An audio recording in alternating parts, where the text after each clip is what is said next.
Hello, everyone. Thank you for joining me this evening, this final session in our 8-week course on Lama Tenso, the proper way to rely upon the spiritual mentor.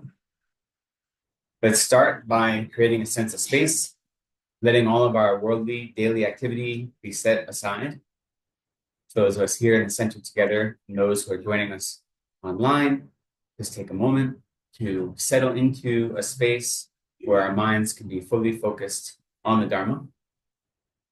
Whatever distractions, whatever running around we've been doing all day, we can let that go for the moment. Whatever plans we have for the rest of the evening, we can put those aside. We can bring ourselves fully to this moment, to the present. And once we've created this sacred space for ourselves to engage in a meaningful practice, we'll set a strong motivation, the recognition that we come together to study the Dharma, to practice the Dharma, to learn the intricacies of our minds, to become familiar with our minds, not merely for our own benefit, but so that we might be a benefit to others, so that we might attain the wisdom and the method that will allow us to be a maximum benefit to others in this life and in all future lives. And that means becoming Buddhas as quickly as we can, progressing on the path towards Buddhahood as quickly as we can, so that we might have more methods, more means, more wisdom that will allow us to be of more benefit to others. We recognize that we have our own goals for practice, our own goals for finding contentment and peace and relaxation, spiritual advancement. And those goals are justified. They're something that we can hold, but those aren't the ultimate goals, right? The ultimate goal is to be a benefit to others. One of the uncommon aspects of bodhicitta is that it is both, we say, rangdun shenden. So it is both having an aim for one's own ends and the ends of others at the same time. So we try to set that strong motivation. That's why we're here together today. And so we will begin with some prayers to help settle our minds into the space, to help remind us of bodhicitta, refuge, and all of the introductory parts of our practice that strengthen our practice, that strengthen our study. So those with the gold prayer book will go to page 34. We'll recite the refuge and bodhicitta prayer in 3 times Tibetan and once in English. And then we'll go through the rest of the prayers on those 2 pages as well.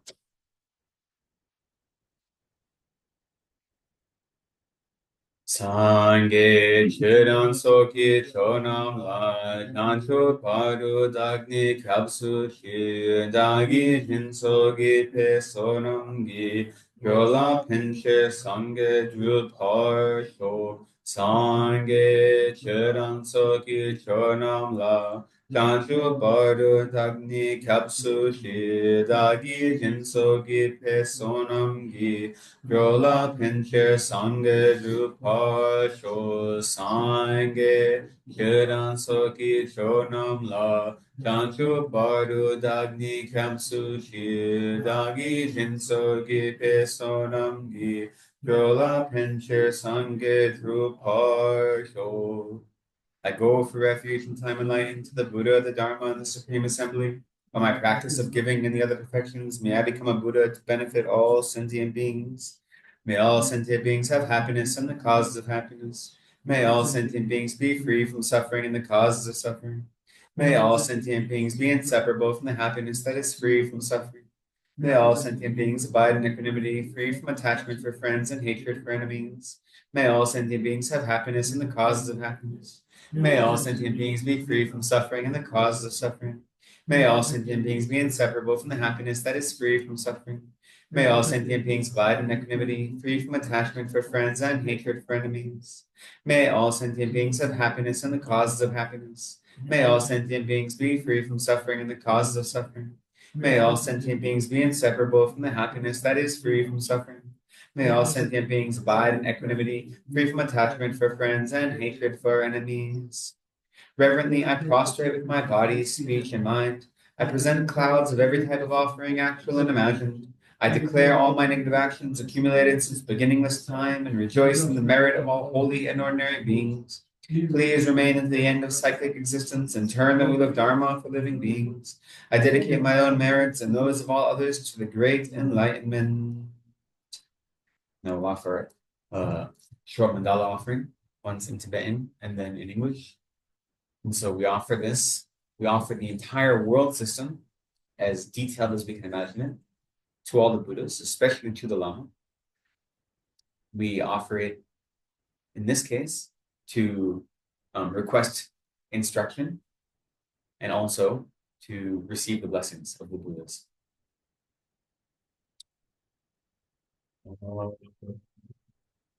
Sa ki Yu Xing Me To Venerable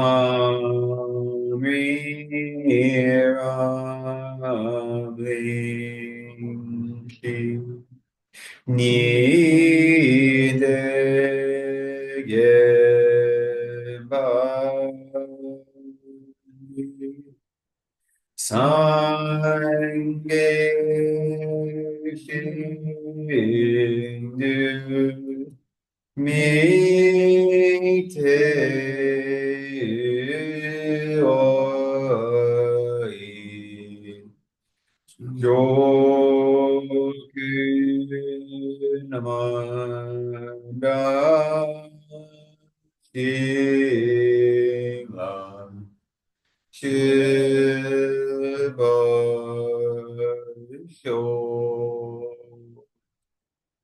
This ground, anointed with perfume, strewn with flowers, adorned with Mount Meru, the four continents, the sun, and the moon. I imagine this as a Buddha field and offer it. May all living beings enjoy this pure land.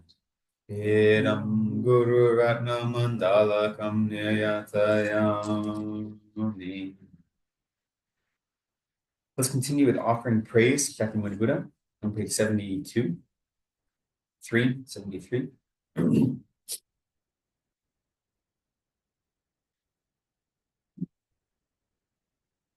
To the founder, the endowed, transcendent destroyer, the one gone beyond, the foe destroyer, the completely perfected, fully awakened being, perfect in knowledge and in good conduct, Sugata, knower of the world, supreme God of human beings, to be tamed, teacher of gods and human beings, to you, the completely and fully awakened one, the endowed, transcendent destroyer, the glorious conqueror, the subduer from the Shakya clan, I prostrate, make offerings, and go for refuge. To the founder, the endowed, transcendent destroyer, the one gone beyond, the foe destroyer, the completely perfected, fully awakened being, perfect in knowledge and in good conduct, Sugata, knower of the world, supreme God of human beings to be tamed, teacher of gods and human beings. To you, the completely and fully awakened one, the endowed, transcendent destroyer, the glorious conqueror, the subduer from the Shakya clan, I prostrate, make offerings, and go for refuge. To the founder, the endowed, transcendent destroyer, the one gone beyond, the foe destroyer, the completely perfected, fully awakened being, perfect in knowledge and in good conduct, Sugata, knower of the world, supreme God of human beings to be tamed, teacher of gods and human beings. To you, the completely and fully awakened one, the endowed, transcendent destroyer, the glorious conqueror, the subduer from the Shakya clan, I prostrate, make offerings, and go for refuge. When, O supreme amongst humans, you were born on this earth, you paced out 7 strides and then said, I am supreme in this world. To you, who were wise then, I prostrate. With pure bodies, formed supremely pure, wisdom ocean like a golden mountain, fame that blazes in the 3 worlds, winner of the best, Lord, to you I prostrate. With the supreme signs, face like spotless moon, color like gold, to you I prostrate. Dust free like you, the 3 worlds are not, incomparably wise one, to you I prostrate. The Savior having great compassion, the Founder having all understanding, the field of merit with qualities like a vast ocean, to you, the one gone to thusness, I prostrate. The purity that frees one from attachment, the virtue that frees one from the lower realms, the one path, the sublime pure reality, to the Dharma that pacifies, I prostrate. Those who are liberated and who also show the path to liberation, the holy field qualified with realizations, who are devoted to the moral precepts, to you, the sublime community intending virtue, I prostrate. Homage to the Supreme Buddha, homage to the Dharma refuge, homage to the great Sangha, to all 3 ever devout homage. To all worthy of respect, bound with bodies as many as all realms, atoms, and all aspects, with supreme faith I pay homage. Do not commit any non-virtuous actions. Perform only perfect virtuous actions. Subdue your mind thoroughly. This is the teaching of the Buddha. A star, a visual aberration, a flame of a lamp, an illusion, a drop of dew or a bubble, a dream, a flash of lightning, a cloud. See conditioned things as such. Through these merits may sentient beings attain the rank of all seeing, subdue the foe of faults, and be delivered from samsara's ocean, perturbed by the ways of aging, sickness, and death. And let's go ahead and offer the short calling the Guru from afar as well. On page 123, I believe. No, 133. And this is our final class on Guru devotion. It's appropriate.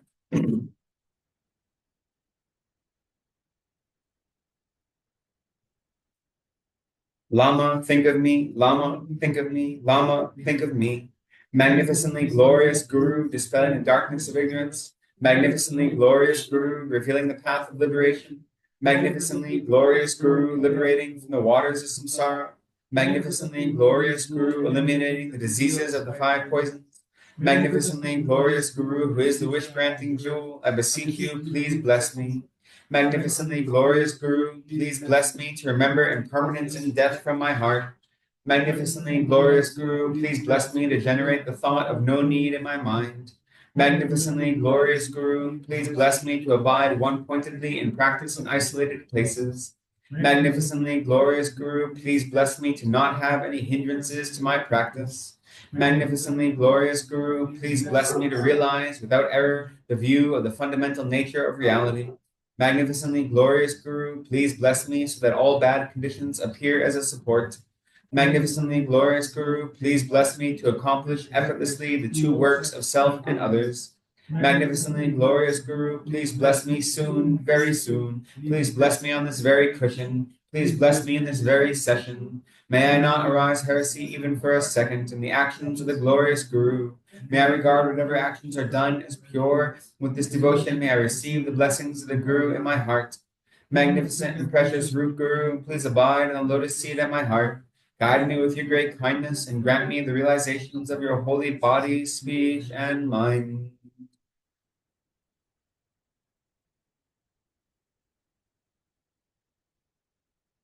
Thank you. Yeah. Started the recording. Should it be on cloud? Yeah, go ahead.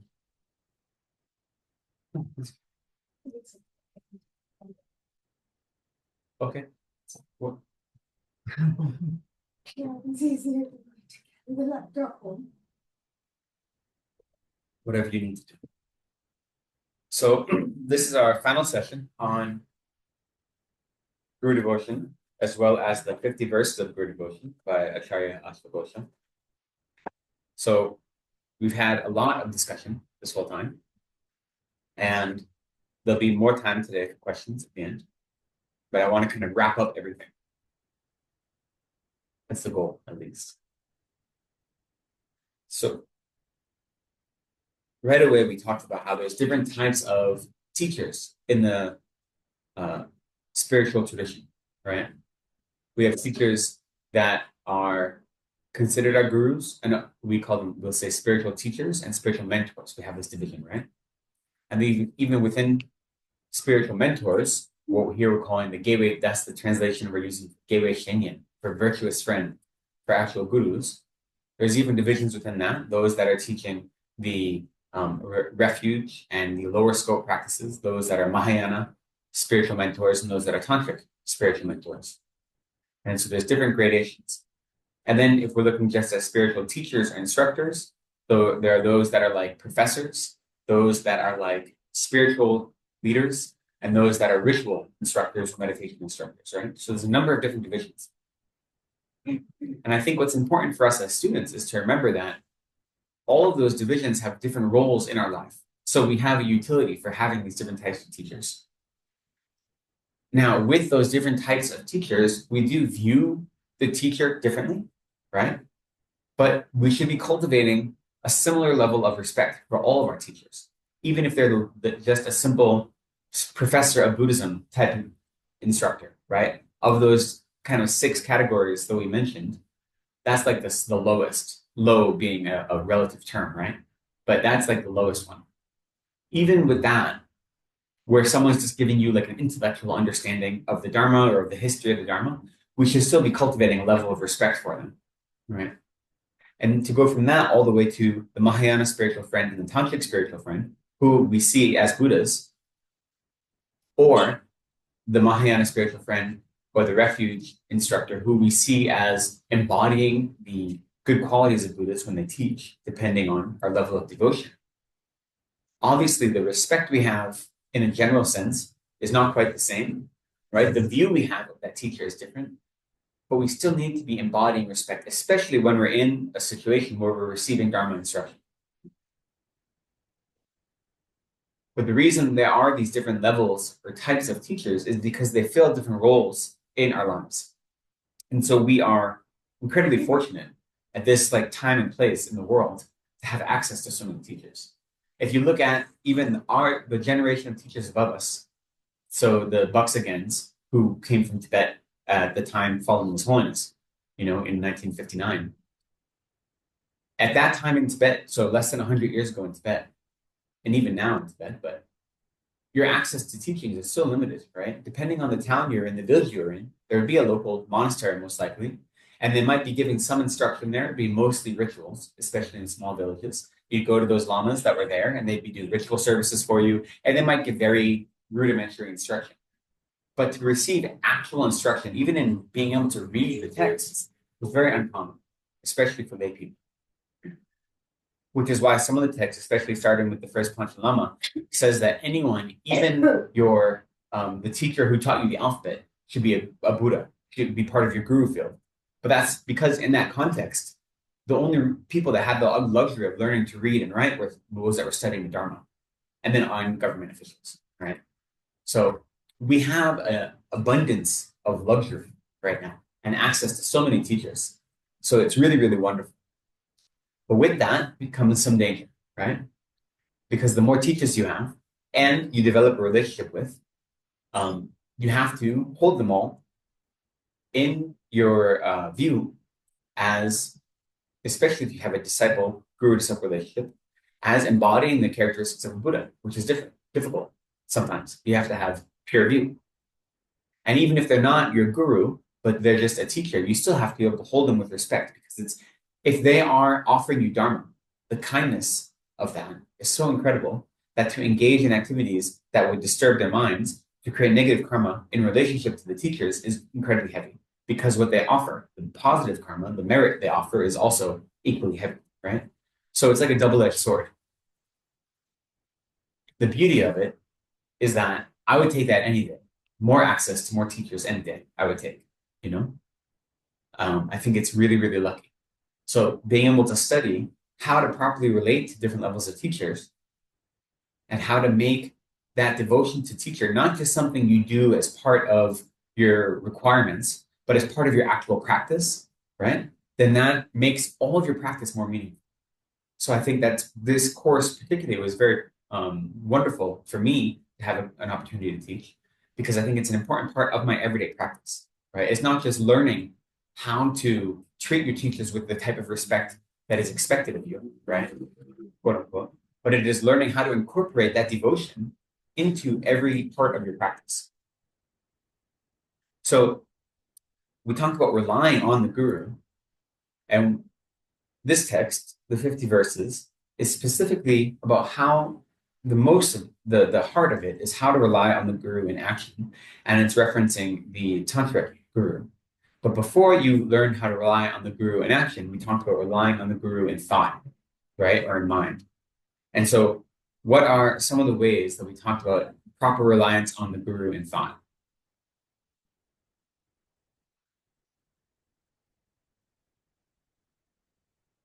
Take refuge in them. Take refuge in them. Well, really, right? Consider them as Buddha. Considering them as the Buddha, that is kind of an overarching. This is to say, once you have a teacher, whether you consider them as a Buddha or you consider them as embodying the qualities of a Buddha, then how do you rely on them properly in thought? And so there are a few ways, right? The first one we talked about was contemplating the good qualities of the teacher. So relying on the teacher is developing a way developing the confidence that this teacher is either a Buddha or embodying the characteristics of a Buddha and is giving you the opportunity to learn the Dharma from a direct, unmediated source, right? So you contemplate the good qualities of the teacher, you remember the great kindness of the teachers, and you deepen your conviction. You deepen your conviction in that teacher as a guru, as a proper conveyor of the Dharma, but in so doing, you also deepen your conviction in yourself as a student, right? That's also important. Because we talked about not just different qualities you're seeking when you try to find a guru, right? There are different good qualities they should embody, such as compassion, such as having calm senses, and so forth. We also talked about the qualities of being an appropriate student. And so the deeper conviction you develop in your teacher, or in this teacher, whoever it may be, you're also developing conviction in yourself as an appropriate student, someone who's open-minded, someone who is curious, someone who is driven to practice, who enjoys engaging in practice, you know? And by doing that, you're deepening that relationship of recognizing the role of a teacher in your life is to guide you to Buddhahood, right? One of the biggest obstacles to proper reliance on the teacher, and this is the verses we ended with last week, are verses to help us defeat our pride that serves as one of the biggest obstacles to proper devotion to a teacher, right? And so contemplating the teacher's good qualities and learning how to properly rely on them in thought helps deepen that relationship, and it helps diminish your sense of pride where you would be critical of teachers' advice to you. And then after relying on the teacher in thought, we also talk about relying on the teacher in action. And before we get to the text, there are a couple of different ways we talked about that. And the first one is showing, again, I'm using the word rely because that's the term we're trying to use in this English translation. And really showing devotion to the guru, right? Showing devotion to the guru in thought and showing devotion to the guru in action. The literal translation of the Tibetan is to rely upon, the proper way to rely upon. It's usually translated or interpreted as meaning devotion, right? But then, depending on who's teaching it, some people are worried that the Western mind doesn't like this term devotion because they think it's too cult-like, and so they're trying to distance it from, you know what I mean? Like, I understand that. But so when I'm talking about relying upon a teacher in action, I'm saying, how do you express your devotion to the teacher in thought and in deed, right? And we have to recognize that by having devotion to a teacher, it means rely upon them. Like those mean the same thing, right? That's how we understand what devotion means, is to rely upon a teacher. So what do we mean by relying upon a teacher is I have conviction or faith that this teacher is going to lead me in the right direction, is going to bring me to Buddhahood. That's what it means to be devoted to a teacher. That's what it means to be devoted to the Buddha Dharma Sangha, right? To have refuge in them is recognizing that they are the source of safety from samsara, right? So these terms, being devoted to something, having devotion, relying upon something, it's important to understand what they mean when we say them, and we're not just using euphemisms to get to not frighten away people, right?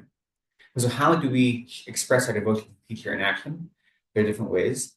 We start with like the coarsest, which is making material offerings to the teachers, whatever that may be, right? And then offering service and respect. And then from there,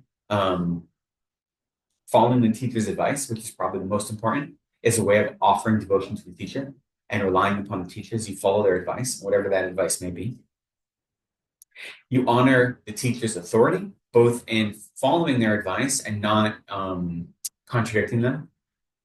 But also, when you're not near the teacher, but around others, you still are expressing your devotion to them, right? We talked last time about the verse says you should never let your teacher's name go naked, right? So whenever you're talking about your teacher in an audience or a crowd, you should always use nice terms before their names. Whether it's even just like Venerable, to recognize them as a monk or nun, or Kyabje, or His Holiness, or any of these things, these terms, which seem silly, but it's adding a level of respect to show that we recognize they're not quite the same as our buddies, as our friends, right? Because we have them in our hearts as a teacher. So that's honoring their authority. And then we also talked about emulating the guru as a way of having devotion to them. But we don't emulate their outer like quirks and their outer characteristics, which I think a lot of people get hung up on. especially when you have a teacher who is idiosyncratic, let's say, right?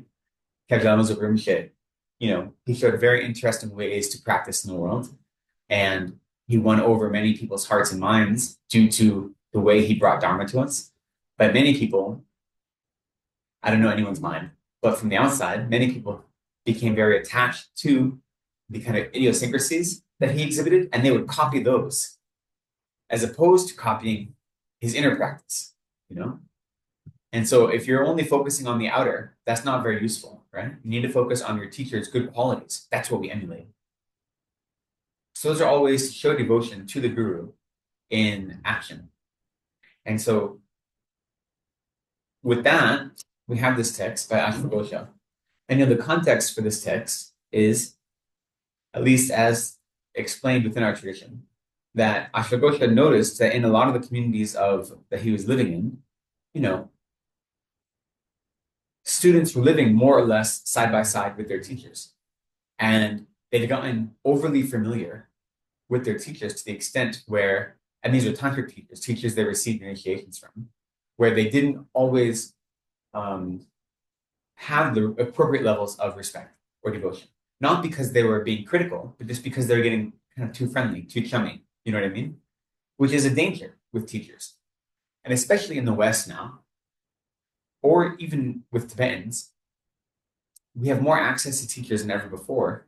And we want to be friendly with teachers, right? Because it is a good feeling and it brings a sense of closeness. But it's important to have a recognition that this person, if we accept them as a teacher, they're not our friend, kind of. And I don't mean that in a bad way, right? Like, yes, they're friendly with us, but we have to hold them into a different standard than we hold our friends, right? And it's easy to forget that the more time you spend with them.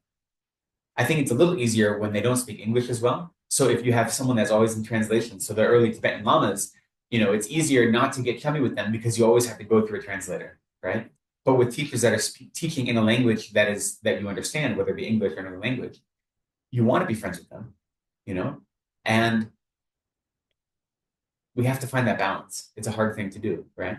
Both as teachers who are teaching and as students, finding that balance. And so Ashvagosha noticed that there was chumminess happening, or people just getting a little bit lax. And so at least that's we understand the context, that he composed this to remind himself and others of the appropriate way to rely on a teacher appropriately. And so what's important to know about this is, for the most part, many of these things there's both proscriptions and prescriptions, right? Things not to do around a teacher and things to do around a teacher to show respect. Now, all of these are not going to be applicable to our situation, right, in the 21st century. So the important part of what's in this text is showing us the importance of cultivating a deep respect and always being conscientious of our actions of body, speech, and mind with regard to the teacher to make sure it is epitomizing that respect. So there may be things here. So for instance, when you're in the teacher's presence, never leaning against a pillar, right? Or never like kind of leaning back, right? Maybe there's a situation in a cultural environment where that's appropriate, And so there's nothing inherently wrong with some of these things, right? But what's wrong is, at least in the cultural environment this came from, that was showing a sign of disrespect. And a lot of them are still the same, like pointing your feet at a teacher. The feet are the dirtiest part of your body. So pointing them towards someone you consider holy, you can recognize how that would be a sign of disrespect, right? So that might be applicable in our current situation. So when you go through a text like this, it's important to say that maybe not everything is 100% applicable word for word, but the meaning is still applicable. So then you have to investigate and see, they're saying not to do this because, why? Because it would be either a lack of conscientiousness, like not showing that I'm not paying attention to the fact that I'm near my teacher, or I'm acting in such a way that's disrespectful. So is that same action disrespectful in the 21st century or not? It's up for investigation. That's fine. So we don't have to be hung up on the specific words or the specific actions as much as the import behind those actions. So with that, I thought we would finish the text today because we're almost all the way through. So I'll do that first, because if I leave it to the end, it won't happen. And then I have a couple other just ideas I want to bring up to kind of sum up some of what we've been talking about. And then we'll leave time for questions. So we had gotten through verse 39 last time, right? And in those early verses, what I really think is wonderful about this text is even though this text is focused on how to properly rely on a teacher in action, especially a tantric guru, the early part of the text talks about what are the appropriate characteristics that you're seeking out in a teacher, those early verses.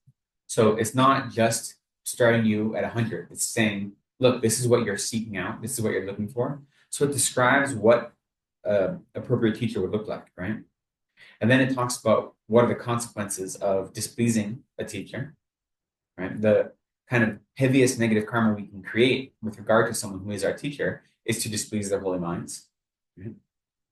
And that's like a difficult thing to say because what does that mean? To displease their holy minds, You have to understand your relationship with your teacher.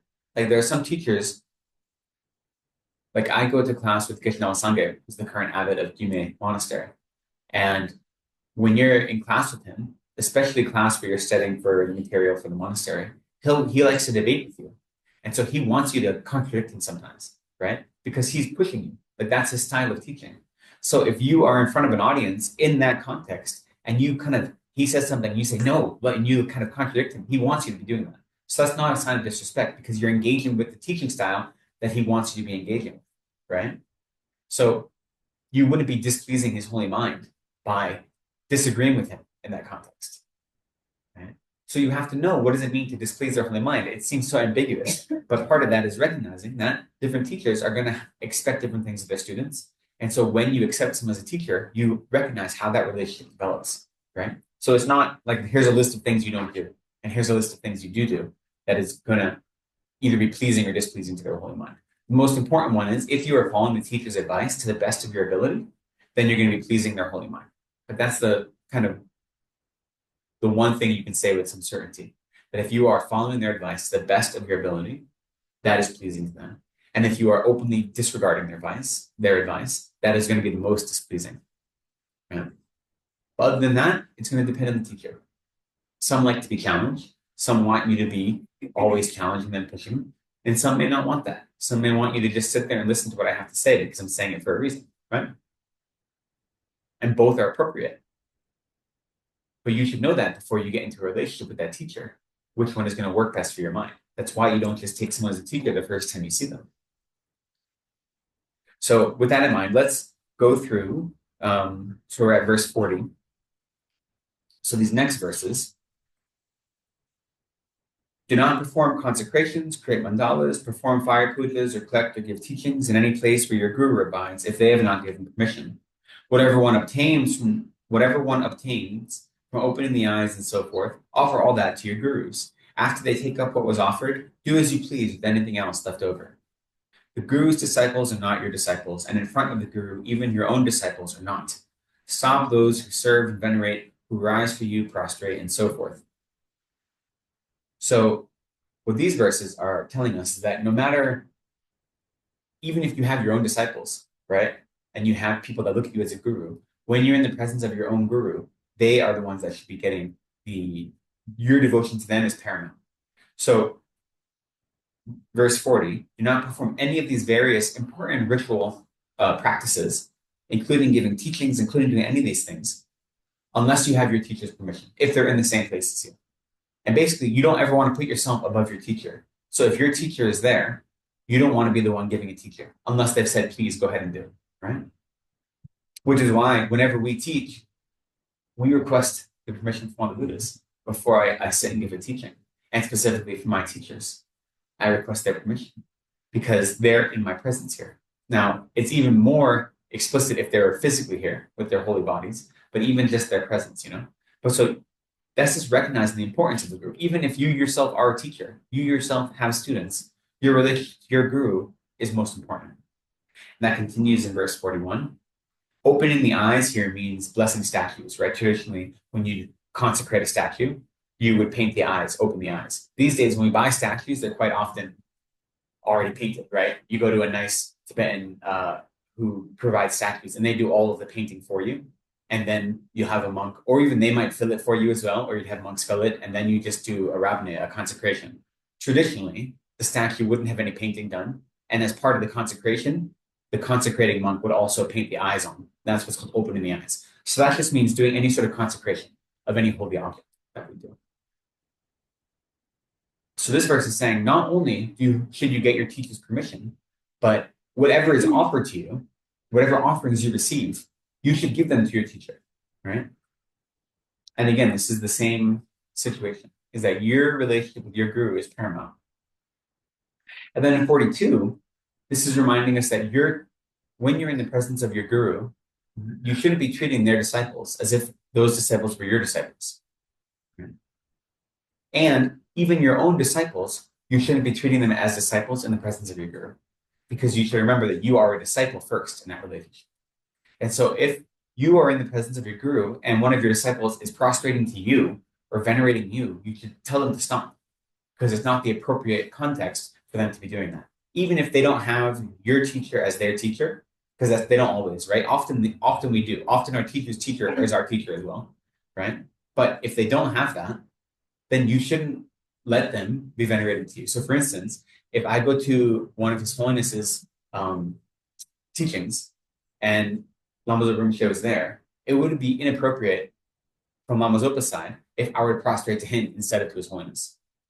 Now, I have His Holiness as my own teacher, so I wouldn't do that, but you know what I mean? So now most of us that are reading this don't have like disciples, right? So these don't really apply to us directly, but they apply to us in the sense that we understand the import of the relationship with your teacher. Is that even if you have your own disciples, your relationship as a disciple is paramount, right? So that's what you're upholding, the value of it, because that doesn't ever go away. The kindness of your own guru doesn't ever diminish. And your respect for your own guru should only get greater and greater the more devotees you have. You know, every student who looks at you as a guru is only due to the kindness of your teacher. Any mind that you can help turn towards the Dharma, overcome obstacles, find peace in their life, anytime you do that is due to the kindness of your own guru, right?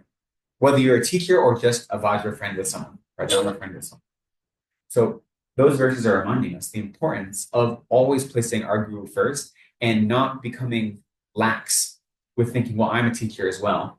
And therefore, I have students as well. And therefore, I no longer have to, pay obeisance to my teacher, right? Which you can see is do. Venerable. Yes. So when you met His Holiness in the presence of Lama Zopa, you could bow to both of them. Wouldn't that be okay? Well, from my side as a student, that would be okay. To be honest, whenever I was in the presence of both His Holiness Dalai Lama and Captain Lama Zopa Rinpoche at the same time, it was an audience of thousands and thousands of people. So this becomes a little less important, you know what I mean? Because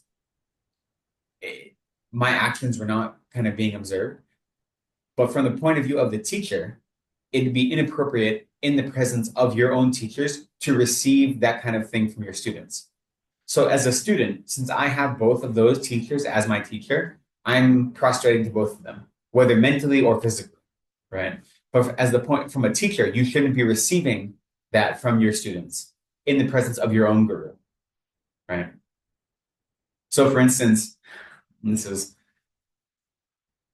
maybe a few months ago, Tenzin Gyalten Rinpoche, who is a monk I live with, who finished his Larampa Geshe degree, and then he went to Harvard and got a master's there. And now he just went back to Mung Tawang, and he has his own Dharma center in Mung Tawang. He was at Sarah. There was I don't remember why. When you are a tupu, you have all these like stupid ceremonies you have to do it all the time that people have to come and you have to make food for them, do all these things. And I don't really understand what the situation was, but we had this celebration situation going on, and all of these really important teachers were there, like former abbots of Serge, former abbots of Gyume, like Pedigans, all these really important teachers there. So Geshe no Sangha is there, but also Kenzer Genlo Delik, so past abbot of Sarah J, and a few other like very senior monks were there. And as everything finished, and so it was my house, so I was helping, waiting on them, and doing all these things. And as it finished and they were leaving, we were accompanying Genlo Delik to his car.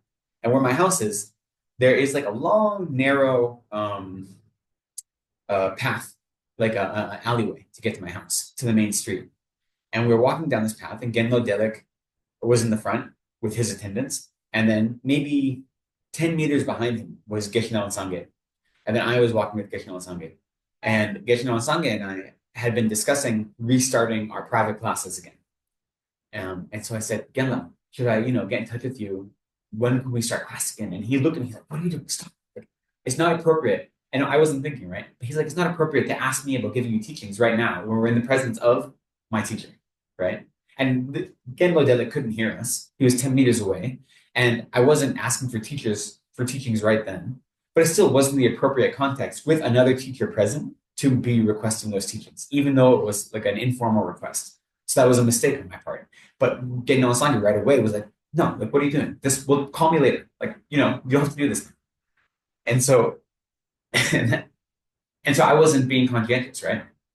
But he was, right? So it shows you that it was a really good example for me to show like what it means to be conscientious around your teacher, So that's the kind of thing he's talking about. So as a student, I obviously have respect for all my teachers, but if I'm at a teaching where His Holiness is giving teachings, then I'm going to pay, physically, I'm going to be making prostrations to him. If my other teachers are there as well, whether it be Kapti Lamas or Rinpoche or the teachers that are in my merit field, I'll also be prostrating to them, at least mentally, but it would be inappropriate in that context to, being devoted to them. Or not mentally devoted, but like showing acts of physical devotion to them in that context.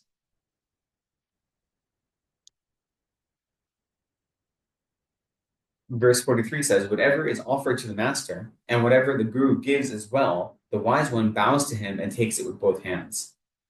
So this is saying, whenever you make an offering to your teacher or receive something from your teacher, you should receive it in the most respectful way appropriate. And at least in the Tibetan and Indian traditions, that means using both hands. So for instance, when you make water bowl offerings, right, you should be pouring the water with both hands.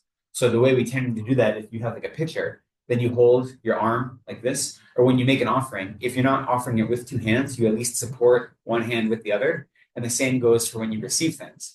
And it's just a sign of respect that you're using both hands to make this offering or to receive this offering, whatever it may be.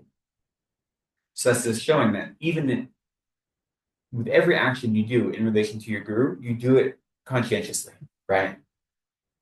Your teacher is going to receive it the same whether you offer it with one hand or two hands. It doesn't matter. But your mind should be focusing on being as conscientious as possible.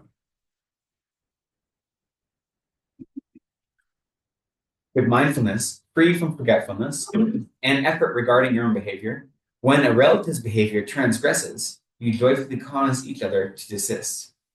So this, I think, is a wonderful verse. Here, relative is referring to a Dharma relative. Well, specifically, it's talking about a Vajra relative. So someone who's received the same initiation as you from that teacher.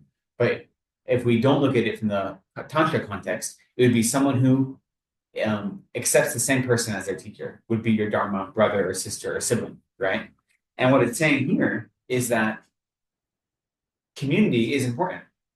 And obviously, we're in control of our own actions. It's more important to make sure our actions are appropriate than judging others' actions. But when you're part of a community, you're looking out for one another.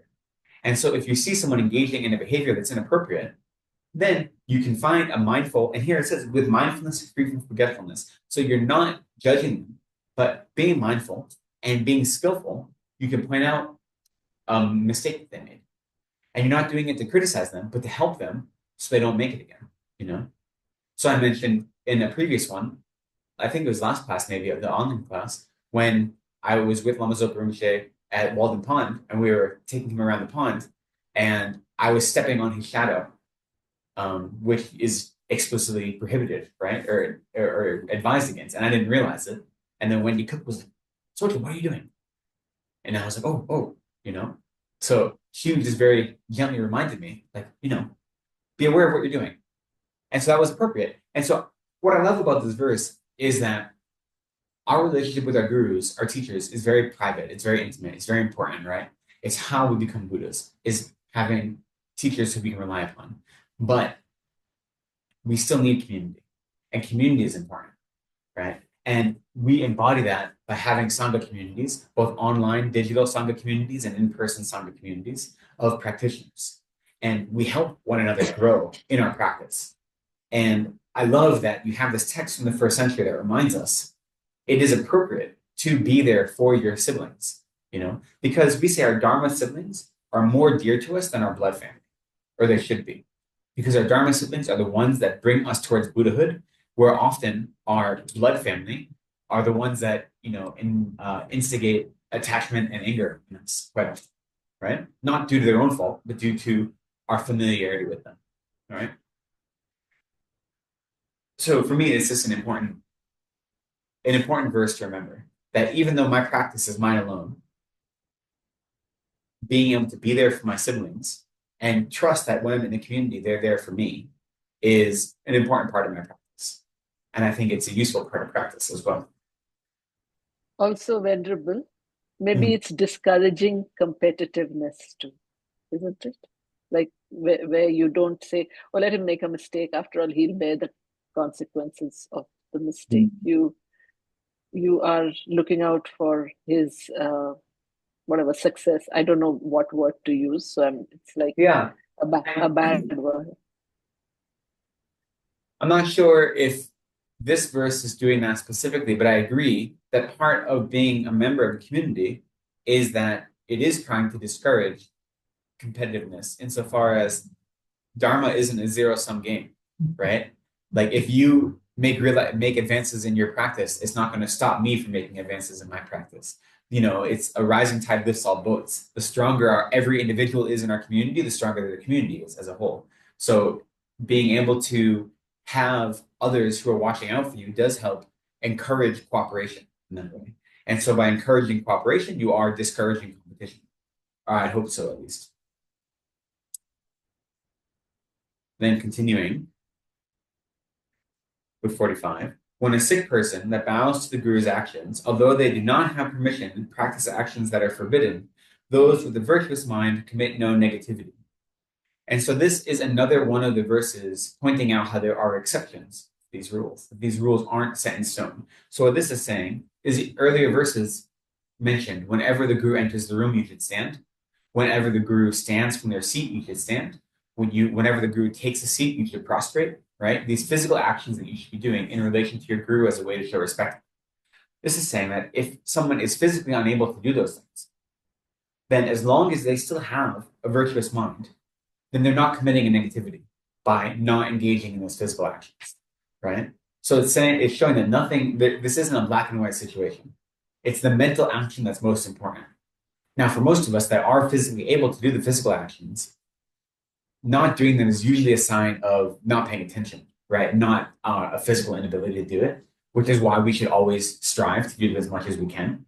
But if you are not physically able, or if you're sick or disabled or have any other reason where you can't do that, as long as you are still conscientious, your teacher enters the room, and you aren't able to physically stand, but mentally you engage in that same action. Or you aren't able to prostrate when your teacher sits down or sits on their throne, you mentally prostrate. Then you're not creating negativity in relation to the Guru. And this isn't the only verse, right? There are other verses in this text that point out exceptions. I think verses 4 and 5 also do, right? Verses 4 and 5 are talking about prostrating to the Guru, and how an ordained person, if their Guru is not ordained, then when they're in the presence of others, instead of prostrating to their Guru directly, they should prostrate to a representation of the Dharma, physically and mentally prostrate to the Guru as a way to discourage slander, right? People seeing an ordained person prostrate to an unordained person could cause disrespect to the Dharma. So again, it's not black and white. Another verse is verse 24. The wise exert effort to listen to the Guru's instruction with a joyful mind. If reasonably one is unable to follow it, verbally express that inability, right? We talked about that a lot last week, about how if your teacher asks you to do something, when you do the best you can to do it, if you're unable to fulfill that wish, then you express to them, I tried my best, I'm not able to. Or if you believe that their request is against the Dharma, then it also is not incumbent upon you to actually fulfill that request, to engage in non-Dharma actions at the instruction of your guru. To not do that would not be to displease the guru's mind, right?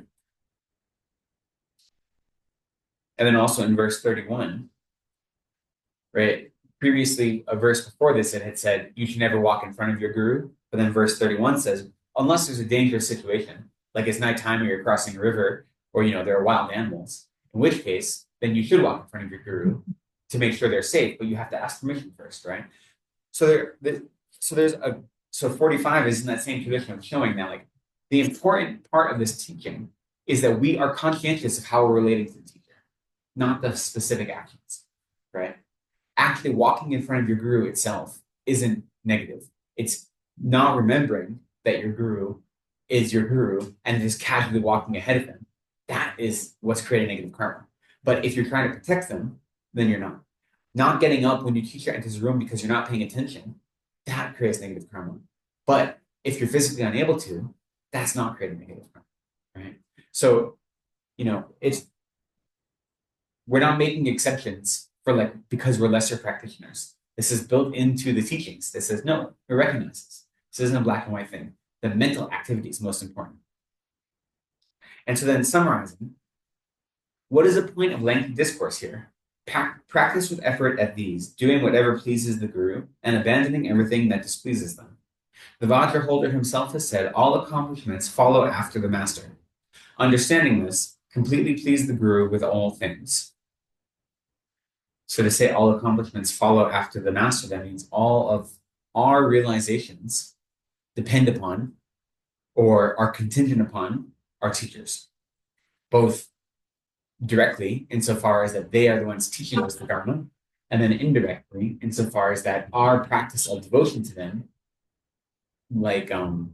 speeds up our practice, it makes our practice more powerful. And then give this recitation practice regarding how to engage in following the guru to disciples of pure thought who have taken refuge in the three jewels.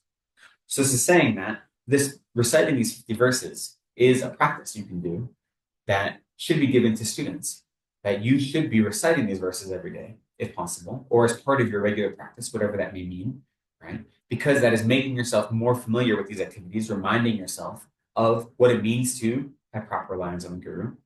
Here, when it says disciples of pure thought, that means disciples who are actively trying to generate bodhicitta, right? That's what that's referencing by pure thought.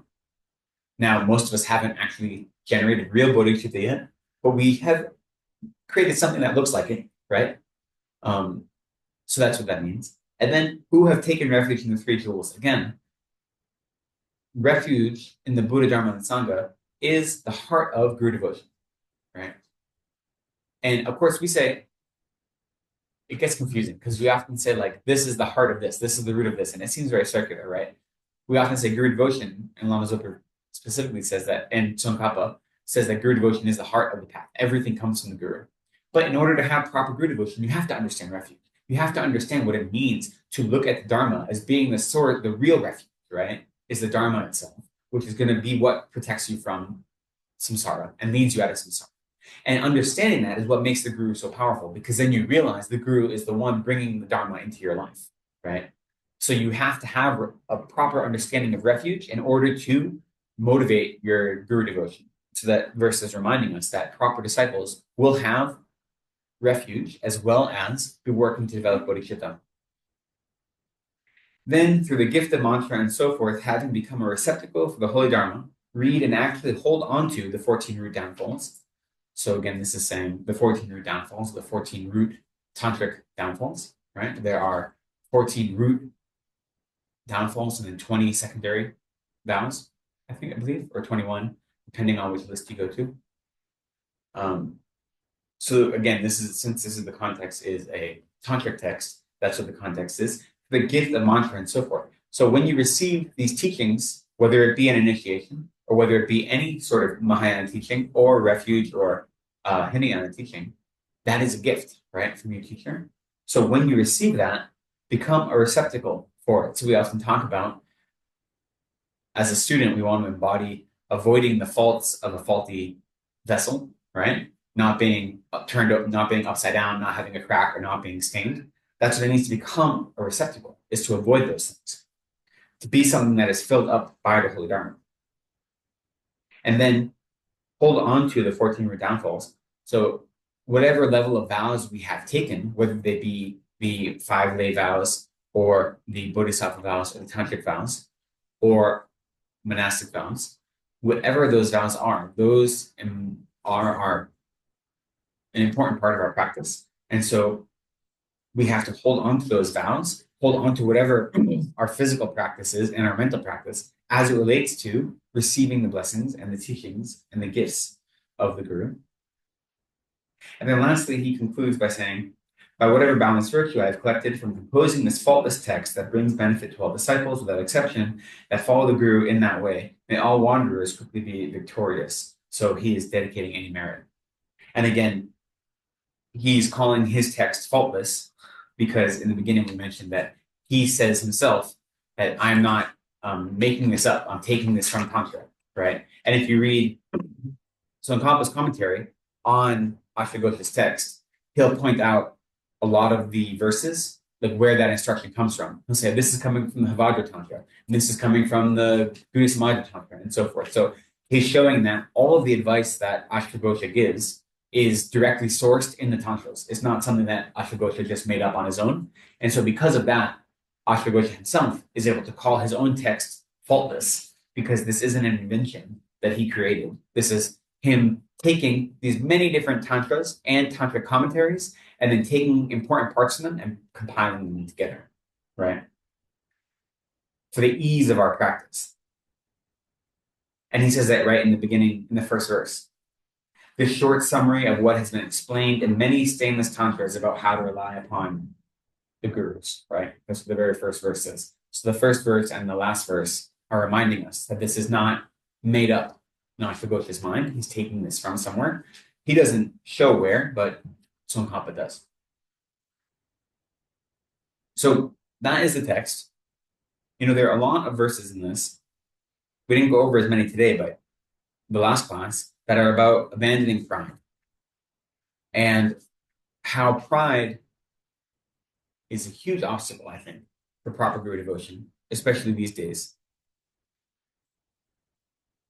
I think it's important for us to learn what does it mean to follow our teacher's instruction with a joyful mind, right?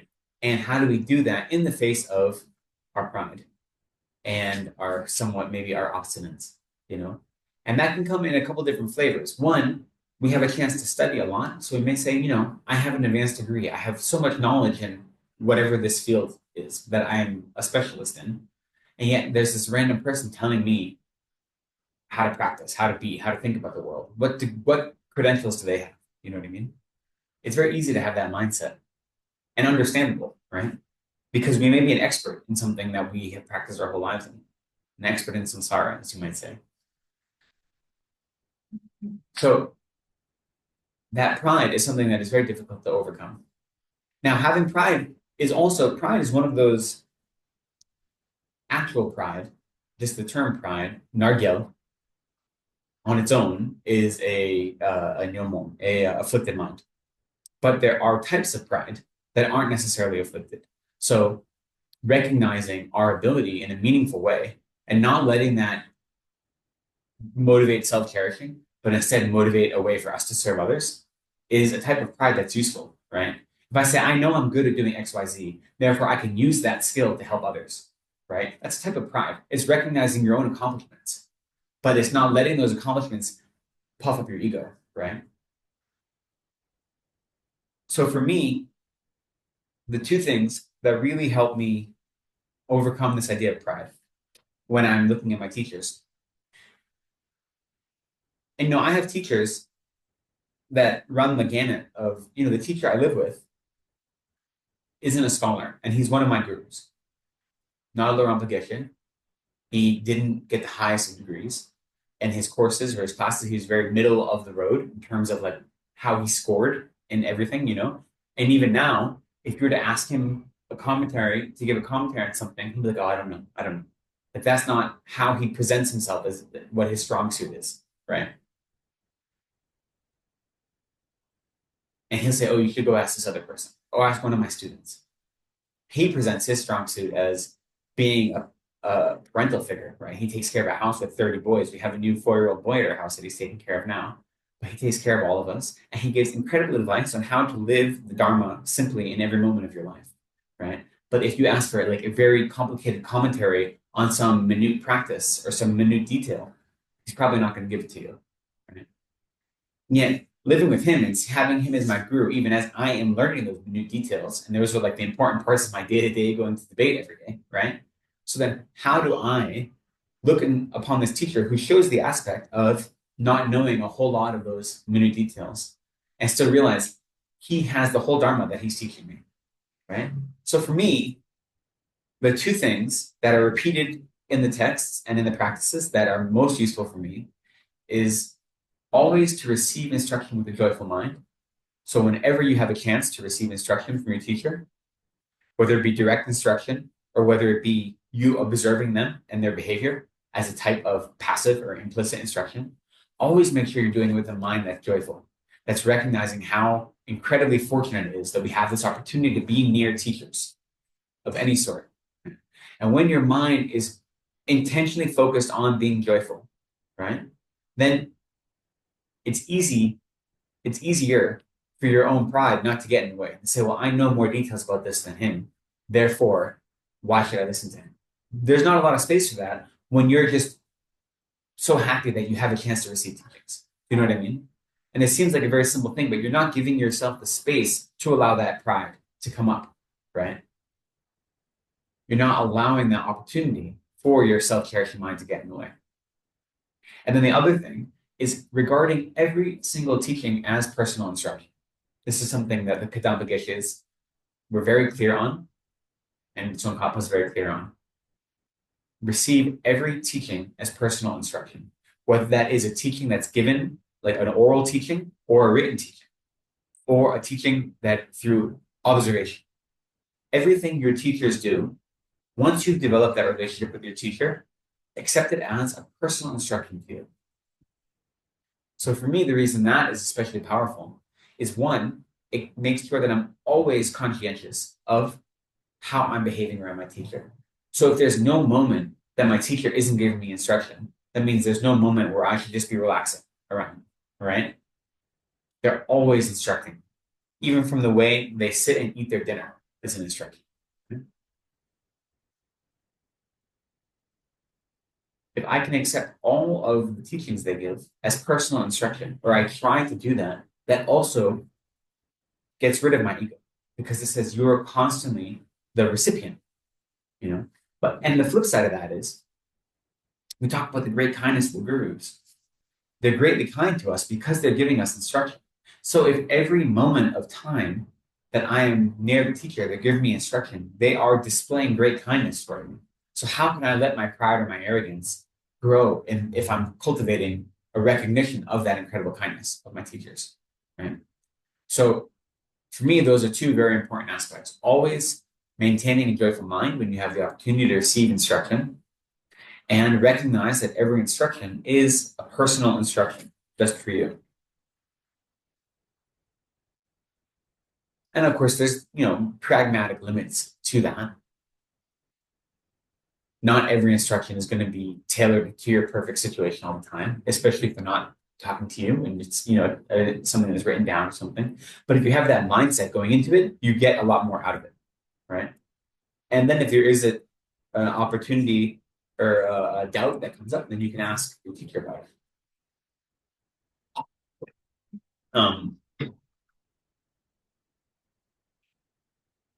Was this Tonka always here? No, this is relocated, right? Exactly like same tantra there. No, because I can't see the clock. But Oh. and usually I can see the clock. I have a clock. I'm not worried about it. It's even has come. Okay, I'm just all of a sudden I was just disoriented. Sorry. No, that's been there. This is I've moved. Okay. No, it's okay. Don't worry. Sorry, I was just distracted. Sorry. No, don't be sorry. So I think then, having gone through all this instruction, I think the question that is incumbent for us is, what does it mean to practice sincerely and realistically? Like, what is a realistic way to practice for us in the 21st century, depending on either having, at the moment, maybe not having a guru or not having someone that we look at as a spiritual mentor of the Mahayana type or the spiritual or the Tantra type, or if we do, but not being able to be around them very often. What does it mean to practice sincerely? And what is the realistic expectation of us in the 21st century and in this circumstance? And for me, what again is most important is remembering that if we are following our teacher's advice, then that is what's most pleasing to their holy mother. And teacher's advice, obviously, there's different pieces of advice. They give personalized advice and otherwise. But the advice is always to practice, to make every moment of our life Dharma practice to the best of our ability, right? To kind of get rid of this distinction between this is my worldly life and this is my Dharma, right? To let those two always be in constant conversation. So we have to live in the world, right? We aren't able to avoid that. Even someone like me living in a monastery, I still have worldly things that I have to take care of, right? Not as many responsibilities as those people who don't live in the monastery, obviously, whether, I don't have to worry about a family or a house or these kind of things, but I still have worldly things to take care of. So then I'm sure you have even more than I do, right? So we can't avoid those entirely. Then what does it mean to make sure those are not separate from our Dharma practice?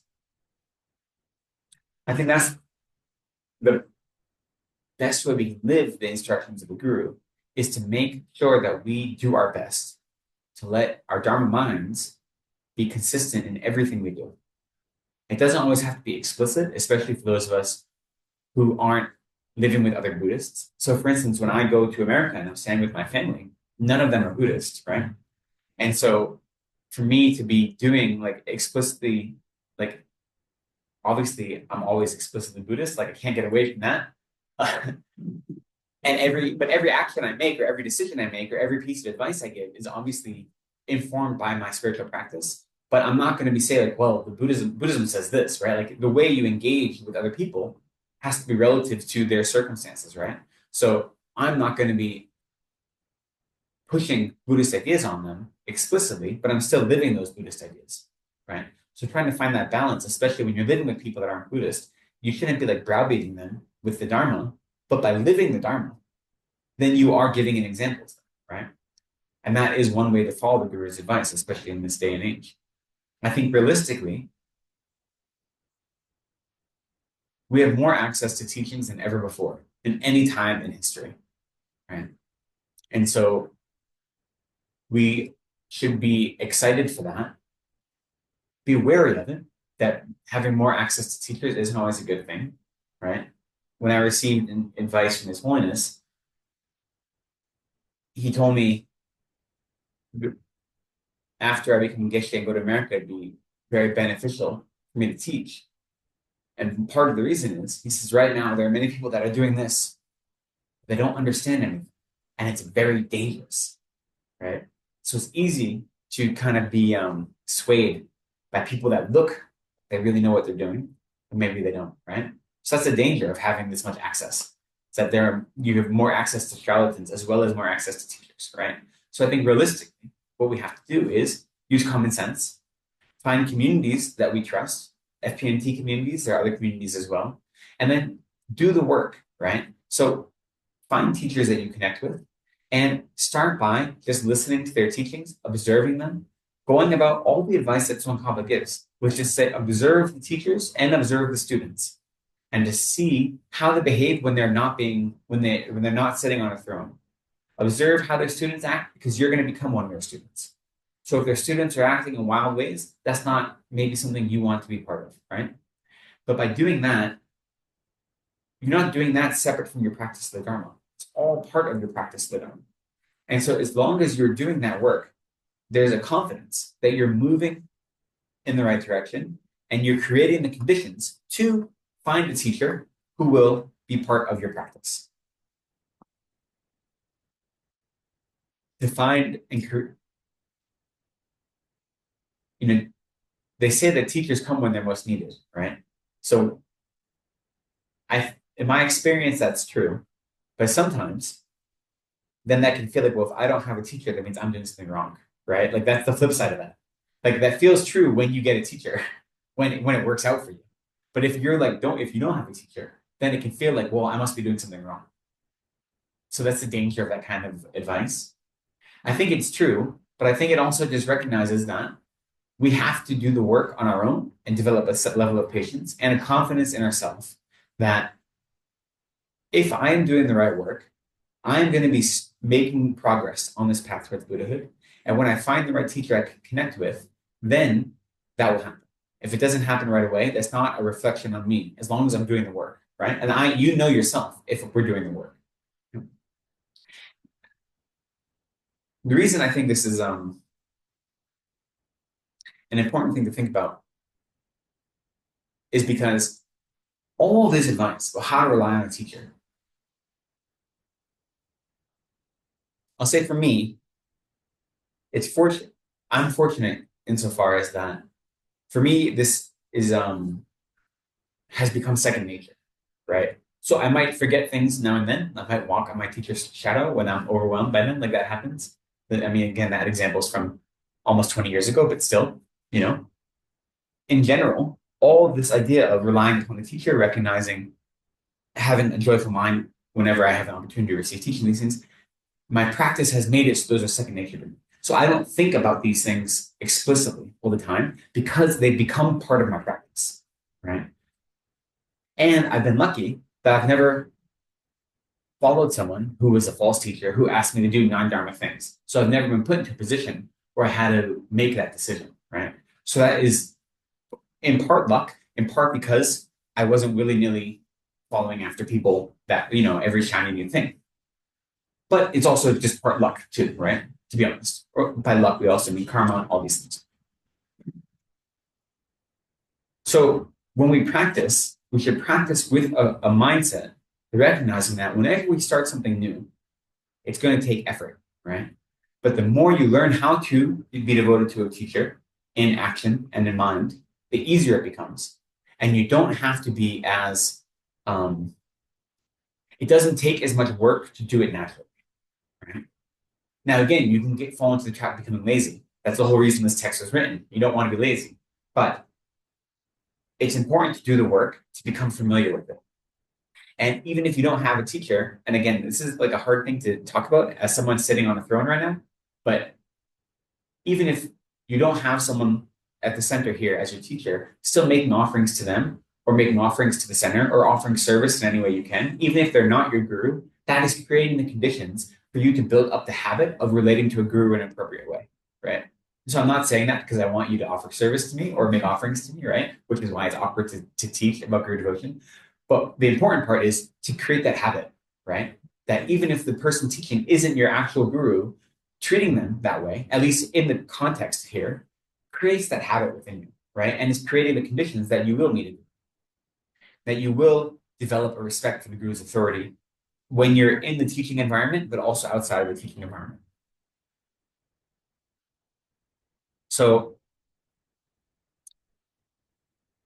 there's a question is, if there are different considerations if your teacher is a Westerner versus a Tibetan or an Indian. And I don't think there is. I think what's more important is where our minds are, not what culture our teachers come from, right? For early Westerners meeting Tibetans, there is always, well, not even early Westerners, meeting people from a different culture, there is like an Orientalism, an exotification that goes on. And to be fair, like the Tibetans know the Dharma better than most Westerners do at this point in history because they've been living it for, centuries. And America has received Dharma for like 100 years, less than 100 years, right? So there's a reason to say like they probably know more than we do. But the important part isn't what culture your teacher comes from. It's how you relate to their mind and how your mind works with relation to them. So what I mean by that is, we have to understand what is expected of a teacher. And so I've said this before, but more important than whether your teacher is a Westerner or a Tibetan or an Indian or whatever it may be, is that as someone who is a 21st century kind of modern person, we should recognize that a teacher in this context is not our therapist. They're not our best friend. And they're not like an intimate confidant that we share everything with. Now, we may have a relationship with a teacher where we can approach them with those things, right? That's possible. But that shouldn't be the expectation of our spiritual teacher. Our spiritual teacher is teaching us how to live our whole life. They're not multifunctional.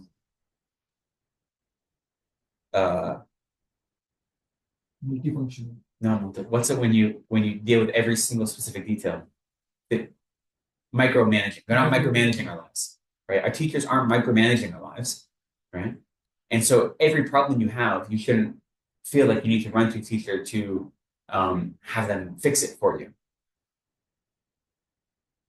So if we look at teachers expecting them to be our psychotherapist or our best friend or an intimate confidant, then we are creating an unrealistic expectation of what those teachers are going to be in our lives. And again, you may have a teacher that you can go to with those things. And these days, especially in the West, we're used to religious leaders serving a role of spiritual advisor, which includes some sort of like therapy sometimes, right? So that's like an appropriate expectation culturally, but we have to recognize that not all teachers are going to fill that role. Maybe your teacher will, but if you go into expecting that, then you're putting conditions on it that aren't appropriate. So I think that is more important to think about than should I have a Western teacher or a Tibetan teacher or whatever, It's make sure I am not superimposing my cultural baggage onto this idea of a teacher. Instead, recognizing the point of the teacher is to bring me the Dharma, to show me how to live the Dharma in every aspect of my life, right? And to embody all the characteristics of Buddhas as they do that, right? Alexander Berzin, who wrote a good commentary on Guru devotion for Westerners, he says that when he met his first teacher in India, he lived with him for 19 years, and he never asked him a question about his own private life, like his own personal life or his like wife or girlfriend or any of those things. Not a single question, because it wasn't that's not part of it. It wasn't necessary. That's not how he related to that teacher. But Westerners expect often to have a therapist, And a lot of teachers have training in some sort of therapy, I'm looking at MSW programs myself, seeing if I can get into one from a distance, but it's kind of difficult because you have to do. So maybe when I finish Sarah, we'll see, right? I think it's important for contemporary teachers to have training in that from a teacher's side. From a student side, we have to know what to expect of our teachers. I think that's what's realistic. And that is how we can understand what a healthy guru-disciple relationship looks like.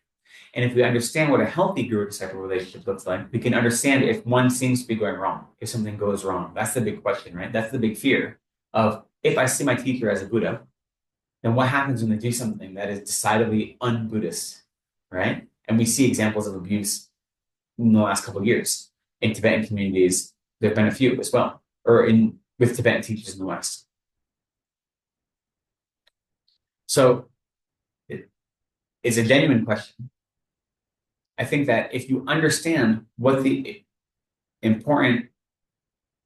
you understand the role of a teacher well, then the chance of that happening is much slimmer, because you understand the point of the teacher is to bring the Dharma into your life. And so to say that my teacher is a Buddha, everything they do is pure, everything they do is perfect. Yet at the same time, we have very explicit instruction. If they tell you to do something that is against the Dharma, then you don't have to do it, right? Now, a big thing that came up in the last couple of decades was when His Holiness requested all of his students to stop engaging in any sort of shugden practice, Dogyo practice, right? And there are many people who had done that practice for decades, their whole lives. And then there was this movement, right? The New Kadampa movement of people who contemporary Western practitioners who continued practicing it. And there are some teachers who had geshes who were part of that movement. And so then what do you do if one of your teachers is practicing something that the Dalai Lama, who's your other teacher, says explicitly don't practice? How do you balance those things? And so when you find situations like that, if you find that a teacher that you have grown close to or you devoted yourself to is now teaching in a way that is no longer positively benefiting your mind, okay? I think there's two things to do. The first is to make sure that it's not you superimposing your needs or expectations. That's the first thing. Always check yourself to say that maybe what they're doing is appropriate, but I just don't want to be challenged, whatever it may be, right? They're saying I need to meditate more. I don't want to meditate more. Therefore, they're a bad teacher, like that. Make sure that it's not you. Then once you do that, honest work, and you say, no, they've changed. They're doing something different. They're going against my other teacher's advice, something like this, right? Then what you can do is you create distance from them, and that's fine. You still hold them as a teacher. You still concentrate on their good qualities. You concentrate on the way that they are able to embody all the qualities of a Buddha, but you don't spend time with them. You don't seek more instruction from them. You hold the instruction you have from them, and you hold your pure view of them without creating more opportunities to have to disagree with their advice, you know? So you can do that, and that's appropriate. We don't have to be with our teachers all the time, you know? And so if you notice that you've created a relationship with a teacher that is no longer serving you because that teacher has changed or has started acting in a way that you feel is inappropriate, then instead of complaining about them, instead of badmouthing them, disparaging them, remember their good qualities. Remember that you have accepted them as a teacher. Focus on their good qualities, but then create distance and don't allow that their behavior to affect your mind, you know? And so what that can also mean is and now if they're actively causing harm, right, then you can do something to stop that if you see active harm. But if they're not actively causing harm, if they're just doing something that you feel is inappropriate, right, then you don't want to let that poison your view of them as embodying the qualities of Buddha. So you can say, I don't understand why they're teaching the way they're doing. I don't understand why they have surrounded themselves with this group of students or why they're doing X, Y, and Z. But it's okay that I don't understand it. I'm in a place where that is not appropriate for me. So I'm not going to engage in it, but I'm not going to judge them for it. I'm still going to respect them as a teacher, understand that the great kindness they had done in bringing me the Dharma, right? And most of us will never experience that kind of situation, right? Hopefully.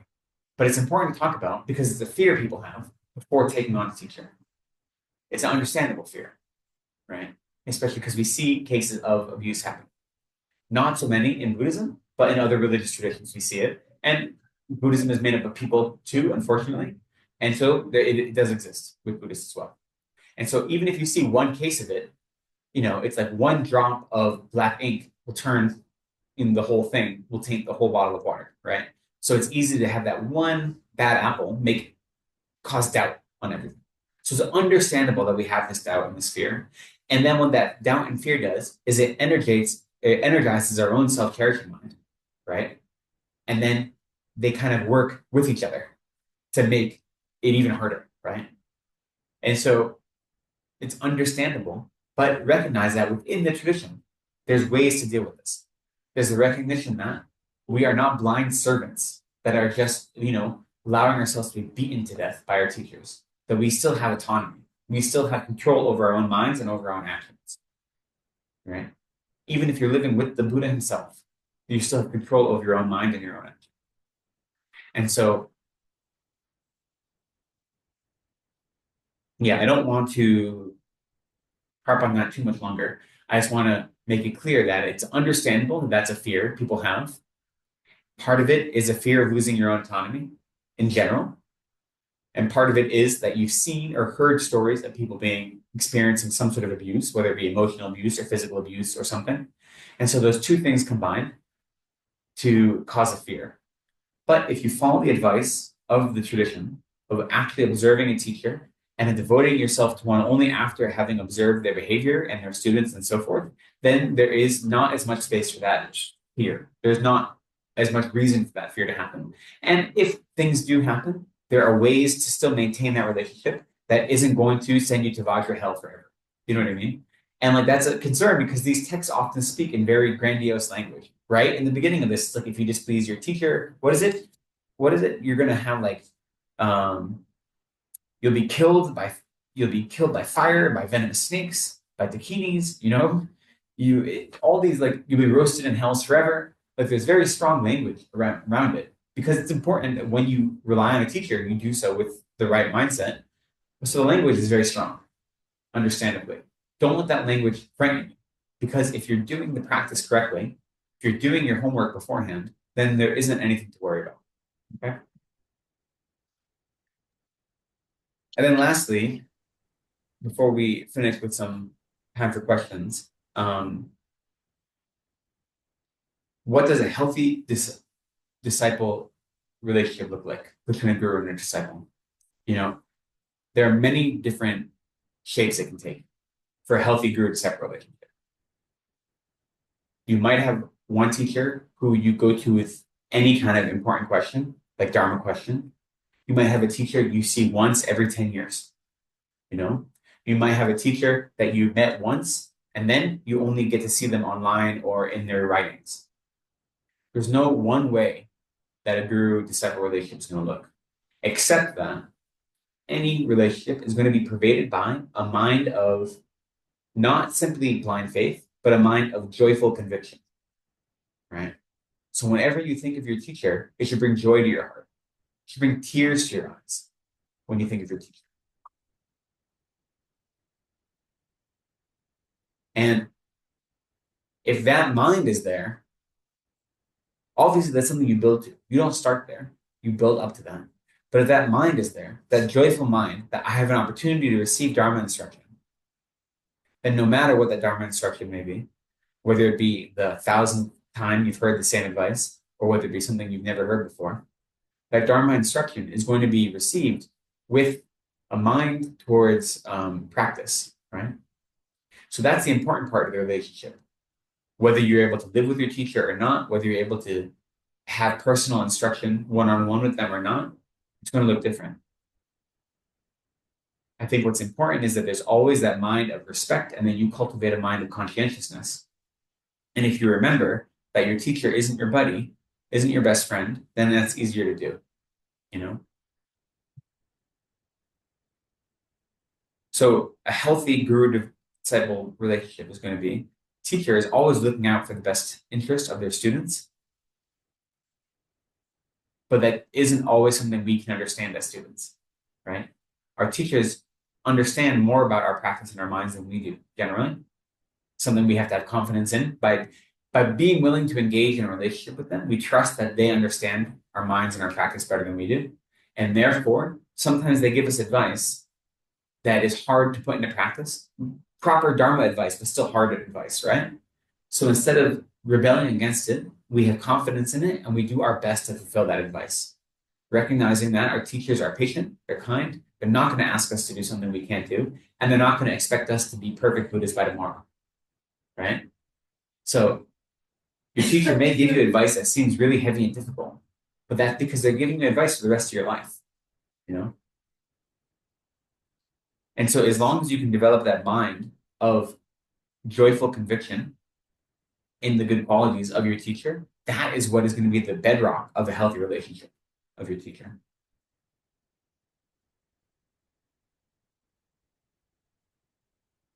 Do you have any questions? Any questions online about anything? I mean, I did suggest you refresh the whole text over the break, over the week. So I don't know if there are any questions about earlier verses as well. To relying on teacher, one of the way of relying on teacher is also keeping the vows that the teacher has given. Mm-hmm. And also, I think keeping samayas also is part of that. So the term samaya, often translated as commitment,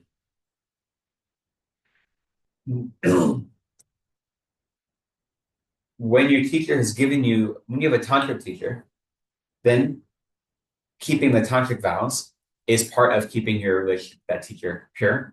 Or if your teacher is the one that gives you your bodhisattva vows or your lay vows, your vows of individual liberation, then keeping those vows is directly related to your guru devotion. But in general, keeping any vows you've been given is always an act of following your teacher's advice, right? So even if that teacher didn't give you those vows, by keeping those vows, it is a way of practicing guru devotion, right? Now, what it means by samaya. So samaya specifically, we hear it in the tantric context.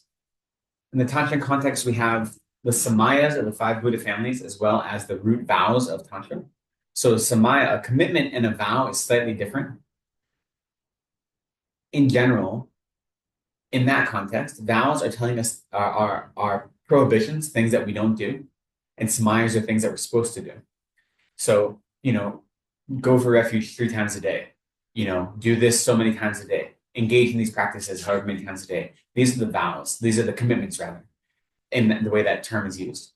And so when you do, for instance, 6-session Guru Yoga, the point of that is to fulfill all of your tantric commitments, all your tantric samaya, right?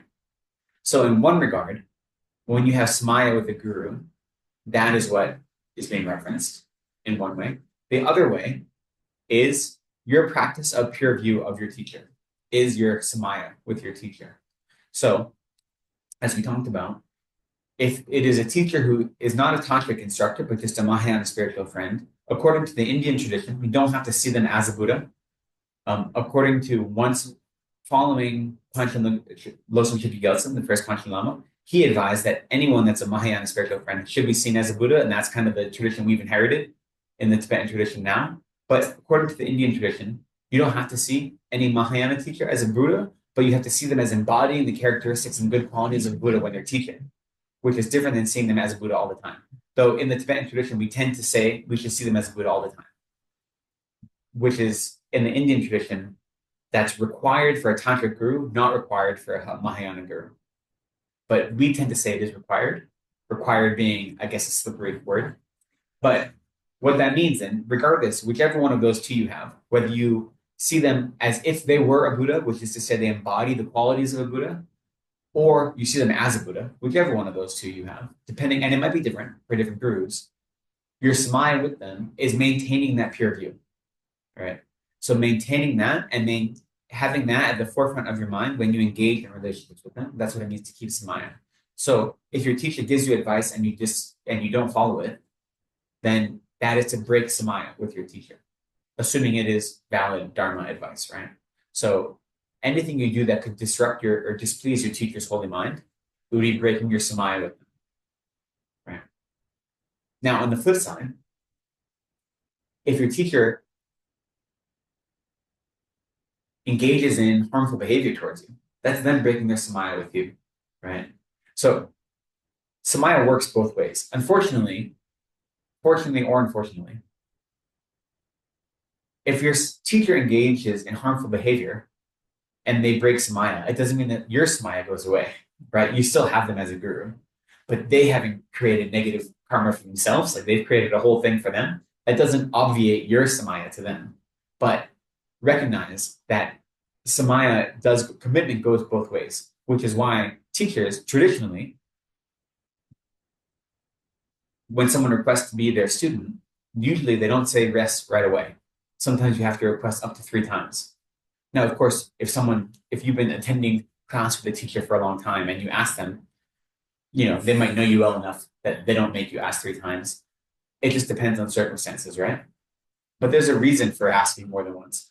So that samaya, it doesn't come out of nowhere, right? It's something you develop. But so samaya is following your teacher's advice and not displeasing their holy mind is what we mean in that context. In the tantric context, it means keeping the samaya of the 5 Buddha families, which also is part of your guru devotion, right? But in this context, it means not disobeying your teacher, basically. Okay. I think one of the things we talked about last week in this regard is that seeing your teacher as a Buddha, right? Whether you see them as a Buddha all the time and recognize that the actions of a Buddha are often beyond your ken, right? So like when I saw my teacher, I see my teachers as a Buddha, it doesn't mean I understand everything they do. It means sometimes they behave in ways that I'm not able to understand. So when Captain Lama's Rinpoche showed the aspect of having a stroke, right? Even though I see him as a Buddha, I also see him embodying a human life as a way to teach us. So I don't understand why he's doing the things he does all the time, but I recognize that does not affect my ability to see him as a Buddha. It just means that I am not privy to how a Buddha's mind works because I don't have a Buddha's mind, right? And so with that in mind, when you one of the things that helps with that is we're talking about when you have some sort of understanding of the nature of emptiness, then you recognize that your teacher, even though they might have a human body, whether you see them as a Buddha or like a Buddha, whichever one of those two, even with a human body, they're embodying the characteristics of the Buddha, so they are of one nature with a Buddha's mind. So your teachers are of one nature with the Buddha's mind, even though their aspect is not the same, right? So by understanding emptiness, how emptiness, even I don't mean like having a direct understanding of emptiness, by having a working understanding of emptiness, meaning that things don't exist the way they appear to our afflicted minds, right? Knowing that, then we can appreciate that our teachers' minds are of one nature with the mind of a Buddha, and that is how they are living Buddhas, even if they show the aspect of being human beings who have frailties, who grow old, who get sick, and who sometimes engage in what look like in accidents or mistakes, who make mistakes, right? Who say things out of line, who forget things, who misquote things, who do things like that, right? Never mind just like the normal suffering of getting older and getting sick and like the normal human frailty. But like our teachers, like I've been to teachings where my teachers have shown the aspect of making mistakes, of like saying the wrong thing, quoting the wrong thing, or like forgetting something, right? And you hear a lot in Dharma centers this idea of showing the aspect. We say the teachers are showing the aspect, right? And it can become cumbersome to always say that, right? But the reason we say it is to remind ourselves that we're not getting too familiar, right? So Lama Zopa Rinpoche showed the aspect of passing away. And now in my mind, I could just say Lama Zopa passed away. And in my mind, I know that I still have proper guru devotion to him in my mind. But it's easy if you don't use that language to forget it, right? So when I say he showed the aspect of passing away, that means that I believe that he, being a Buddha, made the decision to have this body pass away for a benefit that I don't understand. Like I don't understand why he did that, right? But he did for a reason. And it's to benefit his students, even if we don't understand the benefit, right? So by using that language, it helps keep my mind in check, to not get too familiar. But so remembering emptiness can also help with that, right? And so keeping samaya is difficult when our teachers sometimes are human. Like, you know what I mean? They show aspects of being human. So keeping pure view is hard, or can be hard. But remembering emptiness helps with that.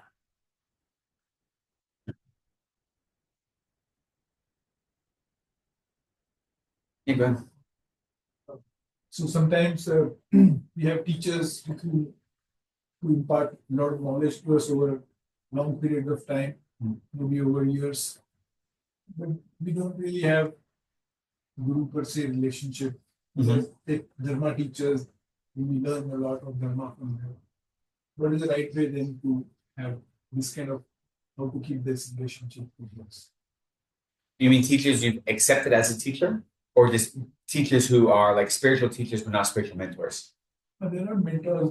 They're teaching things, but you happen to have heard their them online for many years. I see. Or but they're not your per se. You don't take them as a guru, but you're not taking them as a guru. So, but then at the same time, you would like to, because you're getting Dharma from them, like this is what is the right way to kind of. I see. Well, the important thing, whenever anyone is giving you any Dharma instruction, is to recognize that they are representing, they are bringing the Dharma jewel to life in your life and in your practice, right? And they are offering that to you as a gift. And since the Dharma jewel is the actual refuge that will free us from samsara, that will lead us out of samsara to the perfect bliss of Buddhahood, then anyone that is bringing that to your life in a meaningful way, you should hold in respect. right? And now if they engage in behavior that is harmful or that you aren't able to respect, then you can put that to the side and say, but they still brought me this Dharma, right? And so there's no reason to say that, especially if someone isn't your actual guru, that everything they do is perfect. You say, no, but they did this thing. They gave this teaching that was really meaningful to me, whatever it may be. So in that regard, you hold them with respect because they're representatives of the Dharma.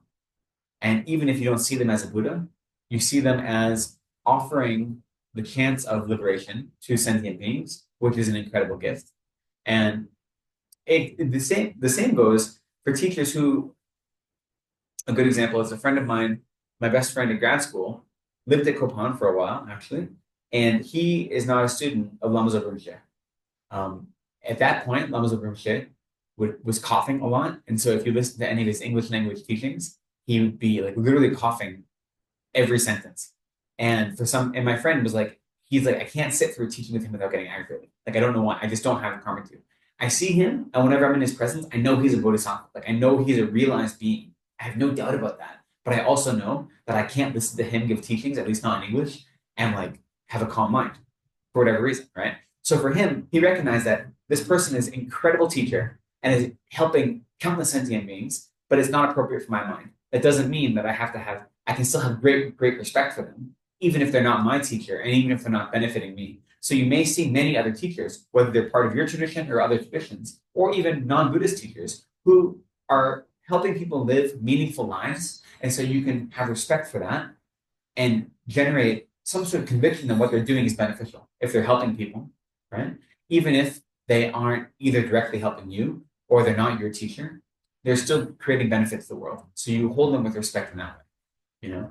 And if sometimes you have to do that at a distance, or sometimes you can do it intimately, it depends on the circumstance. And if there's someone that you have listened to many of their teachings online, but maybe you've never met them in person or whatever it may be, you can still, you know, if you look at the Lama Chopa, right? If you look at the Guru field in front of Lama Chopa, do we have an image of it here? No, it's on the front of the Lama Chopa books. But, oh yeah, up here we do, right? Like, that's all the lineage teachers, right? It's like hundreds of teachers. So when you're visualizing your teachers, we often say, at least in the context of Lama Chopa, right? We visualize our teacher who's taken the aspect of Lama Tsongkhapa, who has Shakyamuni at his heart, who has Vajradhara at his heart. So they're the embodiment of all teachers, but looks like Tsongkhapa on the outside. But then he's surrounded by all the other teachers and all these other manifestations of Buddhas and so forth, including other lineage teachers who may not be our teacher, right? So when you're trying to practice and have this expansive view of people who serve the Dharma, all those people can be part of that as well, right? You can pay respect to them in that way. You can make offerings to them, mental offerings to them in that way, without them being your teacher. Like, that's perfectly appropriate to have them as part of this whole constellation of people that teach the Dharma, that therefore are deserving of respect and veneration, even if they're not your guru, right?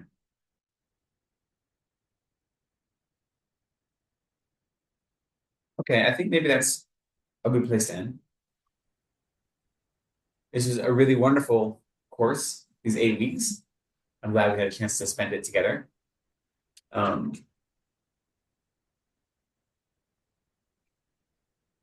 Proper reliance on a guru is really critical to being able to achieve any sort of realization in this life. I think that we know from our own experience that having someone guide us in any worldly endeavor obviously makes it easier to become skilled in that endeavor. And therefore, that's easy to transfer that recognition to our Dharma practice. There's definitely inroads we can make on our own, but having anyone to guide us, both at the level of a spiritual teacher, and then at the level of a spiritual mentor, are both wildly important. And they are the heart of our practice. And so it's always an awkward thing to teach because it's hard to talk about how important it is to be devoted to teachers and then be sitting on a throne while you do it, right? But at the same time, it's important for me as a disciple to be reminded of what it means to have proper guru devotion. So I'm happy I had the chance to share that with you over these 8 weeks. And hopefully, it's been beneficial to all of us. So thank you. With that, let us seal our practice today. Recognize that we've created some merit through studying the teachings of the Dharma and by learning of what it means to be proper students, proper disciples. And by being proper disciples, understanding what it means to rely upon a guru in a meaningful and appropriate way. So by engaging in this practice today, we've developed some merit. And so instead of keeping that merit for ourselves, we dedicate that merit to all sentient beings. May any positive karma we've created ripen on other sentient beings that might be free from suffering, that all their wishes may be fulfilled in accordance with the Dharma, that all of our holy teachers may continue to, through the aspects of having long and healthy lives, continue turning the wheel of Dharma to the great sentient beings, that we might continue to have the opportunities to meet Mahayana spiritual friends who can lead us out of suffering, and that we might quickly and more quickly become Buddhas ourselves so that we might be of most benefit to others. So we strongly dedicate any merit we've created to that end. And we will just quickly recite some dedication prayers on page 36 or so. Yes, 36.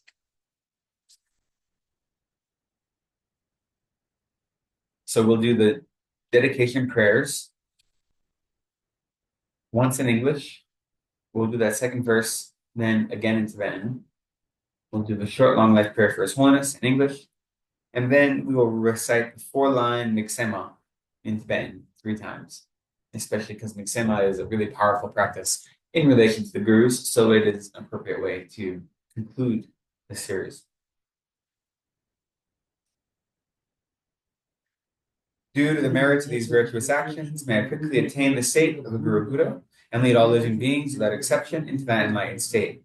And may the supreme jewel of bodhicitta that has not arisen arise and grow. May that which has arisen not diminish, but increase more and more. Tanshu sem shorim poshe ma ke panam te gyushe ke wanyam pa me payam gone gonde pewa sho. In the land encircled by snow mountains, you are the source of all happiness and good, all-powerful Chenrezig Tenzin Gyatso. Please remain until samsara ends. Mig me te we te Chenrezig Dwi me kempe wampo champe yang Ganchen kepe sui gen son kapa lo san drakpe shabla so ade mi me se we te chen rezik dwi me kepe wampo Jampeyan Ganchen Kepe Sui Gen Song Kapa Lobsan Jakpe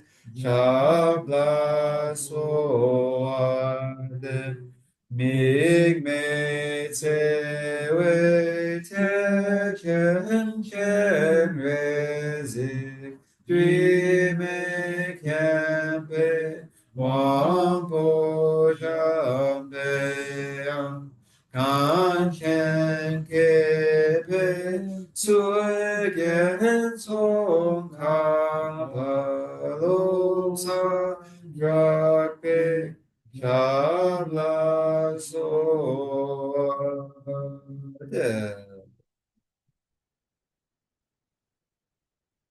Thank you so much, everyone. Thank you for spending time with me. Thank you for being part of the series. However many of them you could attend, I appreciate it. Just as an announcement for what's going on for the next 2 months for our Saturday evening classes. Throughout the months of May and June, there are 9 weekends, and we have teachings all 9 weekends. There'll be 2 weekends that will be online, but the other 7 will be in person. We'll have 2 guest teachers who are jumping in to help us out a little bit. So Venerable Namjong will be here for 1 weekend, and Venerable Gache will be here for 1 weekend, but they're not teaching anything special. They're going to be teaching our normal program. So the next 4 weeks on Saturdays, we'll be teaching about karma. Excuse me, no, that's not true. The next 4 weeks will be death and impermanence, and then the 5 weeks after that will be about karma. So our Saturday teachings are going to be 4 weeks of death and impermanence, 5 weeks on karma. And next week will be Venerable Kelden in person here. And I'm sure the rest of the schedule is posted online, so it's available for people to access. But that's what we're going to be doing the next 2 months. And Sunday teachings will be continuing on with our introductory happiness series. So how to engage in practical everyday Buddhist advice and wisdom for everyday life. That will be continuing. And so if you have any particular topics you're interested in studying in on Sundays or going into in-depth on our Saturdays, you can mention it to Shantila or to Deepti or to myself or any of the teachers, and we will continue to build out a program. So to influence. Yeah, you can do a digital conversation as well. It doesn't have to be in person. We're always interested in trying to make sure the teachings are what people need, what the community needs. So we're open to that advice as well. But that's the plan for the next 2 months. We're organizing things in 2-month blocks a little bit. It makes it easier with our schedule at the monastery. To try to do too far in advance sometimes can be difficult because even though we have the monastery calendar is like hypothetically set, but not really. You know, like we have a little handbook that says what the calendar is supposed to be. Things tend to change on us. So 2-month block seems to be how it is. So that's the plan. Thank you very much. Okay. Thank you, much, Tom. Thank you so much. for today and also for planning for the schedules for us. And Of course. so putting that all in the chart. Thank you. Very much, Venerable.